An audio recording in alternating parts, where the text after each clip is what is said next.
Camera के सामने, TV camera के सामने कितना लाए हो? अच्छा लाओ लाओ, और ऐसे कुर्ते में रख देते हैं। टीवी पे देखा कि नहीं देखा आपने? और चेहरा कितना भोला भाला था, ऐसा लगता था ये तो रोज की आदत वाले लगते हैं। और कुछ लोग तो टीवी के सामने कह रहे हैं इतना कम क्यों लाए? तो कहता है दूसरे थोड़े दिन के बाद दूंगा, तो कहते हैं कि जल्दी करना। एक और कह रहा है कि भाई मुझे तो दिया, लेकिन थोड़ा उनको भी दे दो, थोड़ा संभालना पड़ेगा। ये तो धोती खोल रहा है। बच गए। मॉडी वॉशिंग पाउडर जो हर भ्रष्टाचारी नेता को सिर्फ एक रेड में साफ करे।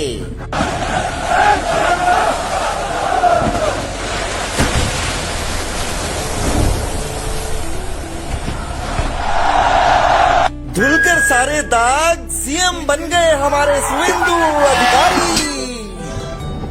ईडी से बचाओ। बच गए। मॉडी वॉशिंग पाउडर जो हर भ्रष्टाचारी नेता को सिर्फ एक रेड में साफ करे। थैंक यू मोदी जी, आपने मेरा भ्रष्टाचार छिपाकर मुझे ईडी से बचाया और अब सीएम भी बनाया। वीडियो सोशल मीडिया की वायरल वीडियोस पर आधारित है, इसलिए इस पर भरोसा एकदम नहीं करना है। पिक्चर चालू करो बे। तो चलिए शुरू करते हैं। सोमनाथ जी कहां से शुरू करेंगे? बंगाल से शुरू करेंगे या तमिलनाडु से? सोमनाथ जी, या पंजाब से शुरू करेंगे आज? देखिए माननीय मानक जी, आपने मुझे आखिरी मौका दिया। चलो हम आम आदमी हैं, आप एहसास से दिलाते हैं मुझे बार बार। आपने बहुत सारी वीडियो दिखाई, एक वीडियो मैं दिखाता हूं, ये सुनिए। ये देखो भैया, एक वीडियो दिखा। चलो भैया, कैमरा के सामने, टीवी कैमरा के सामने कितना लाए हो? अच्छा लाओ लाओ, और ऐसे कुर्ते में रख देते हैं। टीवी पे देखा कि नहीं देखा आपने? और चेहरा कितना भोला भाला था, ऐसा लगता था ये तो रोज की आदत वाले लगते हैं। और कुछ लोग तो टीवी के सामने कह रहे हैं इतना कम क्यों लाए? तो कहता है दूसरे थोड़े दिन के बाद दूंगा, तो कहते हैं कि जल्दी करना। एक और कह रहा है कि भाई मुझे तो दिया, लेकिन थोड़ा उनको भी दे दो, थोड़ा संभालना पड़ेगा। मुझे बताइए, अब ये जो चल रहा है, ये जो आपने देखा कि एक वो, उसके बाद फिर ये जो आ रहा था साथ में, है ना? तो मैं जानना चाह रहा हूं कि हम भारतीय राजनीति में हैं कहां खड़े। जिस व्यक्ति को 2016 में उन्होंने महाभ्रष्ट कहा, ईडी सीबीआई का रेड हुआ, उस जांच का स्टेटस क्या है? शायद भाजपा प्रवक्ता बता दें, या जो अभी हमारे साथी बोल रहे थे वो बता दें। कारण क्या है? शुभेंदु अधिकारी महाभ्रष्ट थे 2016 में, ईडी सीबीआई का रेड हुआ, और 2026 में आज वो सीएम बना दिए गए वेस्ट बंगाल के। हेमंत बिस्वा शर्मा महाभ्रष्ट थे, लेकिन बाद में बना दिएगा असम के सीएम, दोबारा सीएम बन रहे हैं। तो मैं जानना चाह रहा हूं कि भाजपा कहां खड़ी है। आप भी स्कूल गए हो मानक जी, और हम भी स्कूल गए हैं। जो नहीं गए वो डिग्री नहीं दिखा रहे हैं। जब स्कूल हम जाते हैं, जब पढ़ाई लिखाई करते हैं, एक बच्चा जो पूरा साल मेहनत करता है और दूसरा जो कैंटीन में बैठा रहता है, और जब एग्जाम का रिजल्ट आए तो जो सारा साल मेहनत करे, जितने सब टेस्ट हो उसमें टॉप आए, और मेन परीक्षा में फेल हो जाए, और जो बच्चा बिल्कुल ही निकम्मा था, आवारा था, वो टॉप हो जाए, तो आप क्या गाना गाते रहेंगे? मीडिया का दायित्व है कि दोनों बातें दिखाएं। ये वीडियो अगर आपने दिखाई होती तो हम नहीं कहते कि आप गोदी मीडिया है, लेकिन आपने ये वीडियो नहीं दिखाई, इसलिए हमारा मन जो है थोड़ा खट्टा है। आप सोचें कि हम क्या सेलिब्रेट कर रहे हैं मानक जी। बात ये नहीं है तो जस्टिफाई कर रहे हैं लोग कि 28 लाख वोट अगर डल गए होते टीएमसी को, तब भी नहीं जीत रही थी। बात यह है कि 27 लाख वोट डले क्यों नहीं। बात यह है कि जो ट्राइब्यूनल जज एक शिव गंगानम थे, अपने ट्राइब्यूनल जज, जिन्होंने 1717 उन्होंने क्लियर किया अपील, उनमें से 16-7 नाम उन्होंने परमिट किए इलेक्शन कमीशन ने, उन्होंने रिजाइन दे दिया। उन्होंने देखा कि डेमोक्रेसी का क्या हो रहा है, डेटा मर्डर हो रहा है, हम क्या सेलिब्रेट करें, किसकी मैं बधाई दूं इनको। आप सोचें, मिशन बंगाल हो गया, अब मिशन पंजाब शुरू हो गया। सोचिए, अशोक मित्तल को 15 अप्रैल को रेड किया था, उसके 4 से 5 दिन पहले रेड किया था इनको, हमारे अरोड़ा साहब को। अशोक मित्तल साहब इनके तरफ आ गए, नितिन नवीन जी ने गले लगा लिया, ईडी का केस खत्म। लेकिन जब दूसरी बार बोले, संजीव अरोड़ा जी आप तो नहीं आए हमारे तरफ, अब देखिए क्या होता है, चलिए अरेस्ट करते हैं आपको।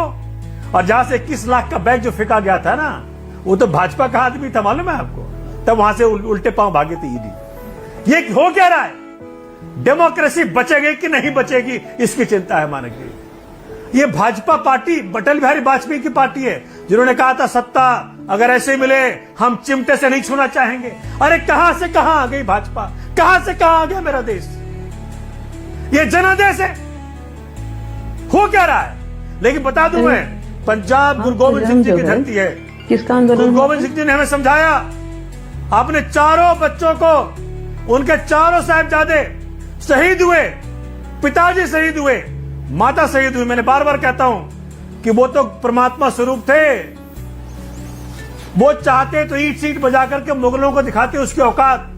लेकिन हम जैसे लोगों को सिखा गए, संजीव अरोड़ा जैसे लोगों को सिखा गए कि भाई जब सच के मार्ग पर चलना हो तो सोमनाथ जी, ठीक है सोमनाथ जी, पंजाब है ये, सोमनाथ जी, हाँ ये पंजाब है ये बात ख्याल रखिएगा, ये पंजाब है ये। हाँ। जब प्रधानमंत्री डर के मारे भागे थे, याद है आपको, अरे घेर लिया घेर लिया घेर लिया, मार देंगे मार देंगे मार देंगे। अरे डरपोक आदमी, किसी दिन जनता से रूबरू हो जाया करो। ये जो स्टेज पे बैठ के करते हो ना ये फोटोशॉप, अरे आपके मन में चोर है इसलिए ड्रामेबाजियां कर रहे हो। अरे मणिपुर की बेटियां ढूंढ रही है तुम्हें, 40 डिग्री टेम्परेचर में हावड़ा नदी पर नौका विहार कर रहे हैं। अरे आपको नींद कैसे आती है साहब, आपको बच्चे नहीं है मुझे मालूम है, कैसे का बदला ले रहे हो। हमारे तो बच्चे, मेरी तो बेटी है। नहीं प्राइम मिनिस्टर है प्लीज, और वैसे भी किसी और के लिए भी पर्सनल मत करिए। जफर इस्लाम आपका जवाब देना चाह रहे हैं, जफर भाई बोलिए।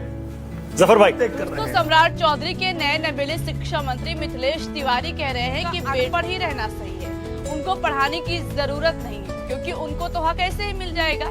यानी बेटियों को घर में कैद करके रखो, स्कूल कॉलेज के बजाय चूल्हे चौके और घर की 4 दीवारी में कैद कर दो। जब ऐसी सोच रखने वाले व्यक्ति को शिक्षा मंत्री बनाया गया है तो बिहार का विकास क्या होने वाला है भगवान ही जाने।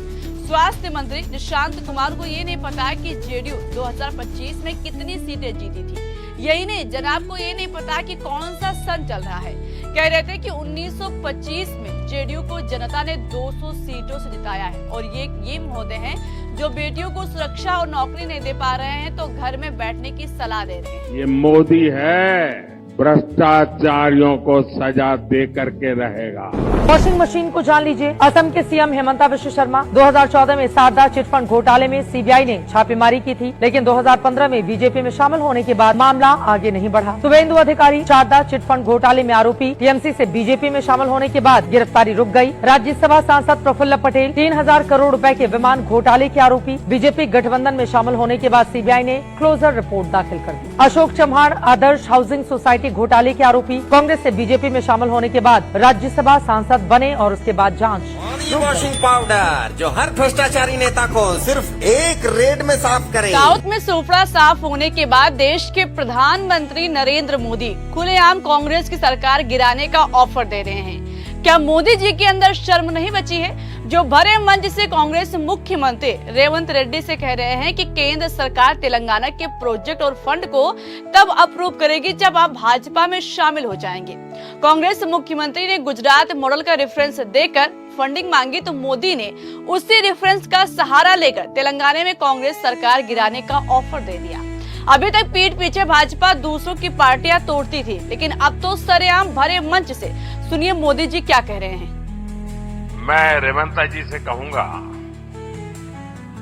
कि 10 साल के शासन में भारत सरकार ने जितना गुजरात को दिया वो मैं आपको देने को तैयार हूं, लेकिन मेरी जानकारी से मैं आपको बता देता हूं कि जैसे ही मैं ऐसा करूंगा आपको जो अभी मिल रहा है वो आधा हो जाएगा।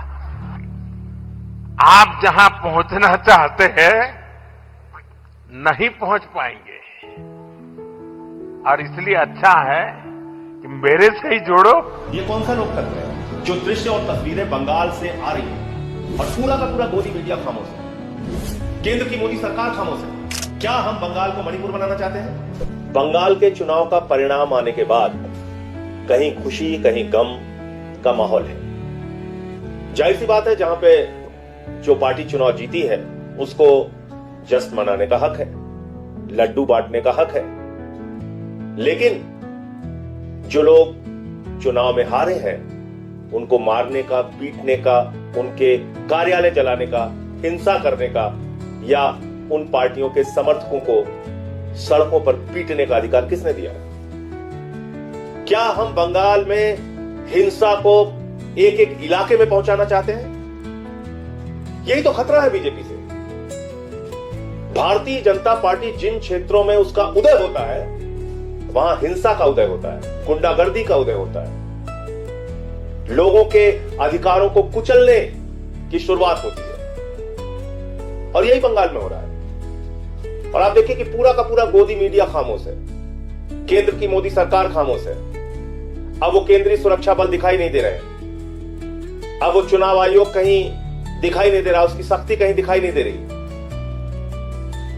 तो भारतीय जनता पार्टी साबित क्या करना चाहती है कि वो राज्य दर राज्य चुनाव जीतकर अपने जांच एजेंसियों का दुरुपयोग करके हजारों करोड़ रुपए पानी की तरह बहा के गोदी मीडिया का गलत इस्तेमाल करके चुनाव आयोग को अपना एजेंट बना के चुनाव जीतकर और गुंडागर्दी हिंसा करेंगे।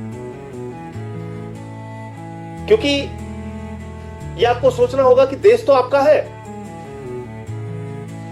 क्या हम इस देश के एक हिस्से में हो रही हिंसा पर खामोश रह सकते हैं या उसको जायज ठहरा सकते हैं? कल मैंने देखा कि वहां पे लेनिन की मूर्ति तोड़ी जा रही है। वहां मैंने देखा कि किस तरीके से बंगाल में टीएमसी के कार्यालय जलाए जा रहे हैं। ये कौन सा लोग? बहुत जबरदस्त चोट लगने वाली है देश को, हमारी इकोनॉमी को जबरदस्त नुकसान होने वाला है। स्टॉक मार्केट का आपने देख लिया, gas is going to be a problem, petrol is going to be a problem, all fuel is going to be a problem, because essentially our energy security has been compromised. अभी prepare करना है, अभी आपके पास थोड़ा सा time है, तो सरकार को, प्रधानमंत्री को एकदम प्रिपरेशन शुरू कर देनी चाहिए, क्योंकि तो प्रिपरेशन नहीं की तो फिर करोड़ों लोगों का जबरदस्त नुकसान होगा। I hope the government listens to what I am saying, because अगर नहीं सुनेगी तो बहुत बुरा नुकसान होना। पेट्रोल डीजल का संयम से इस्तेमाल करना, शहरों में मेट्रो का ही उपयोग करेंगे। वर्क फ्रॉम होम, हमें विदेशों में जाने की बातों को टालना चाहिए। सोना नहीं खरीदेंगे, तेल खाना कम करें, हम फर्टिलाइजर का उपयोग कम करके विदेशी मुद्रा भी बचा सकते हैं, और यह हमें करना ही होगा। वीडियो कैसा लगा कमेंट करके बताइएगा, और हाँ, इस चैनल को सब्सक्राइब करना नहीं भूलना है। धन्यवाद। जय हिंद, जय भारत।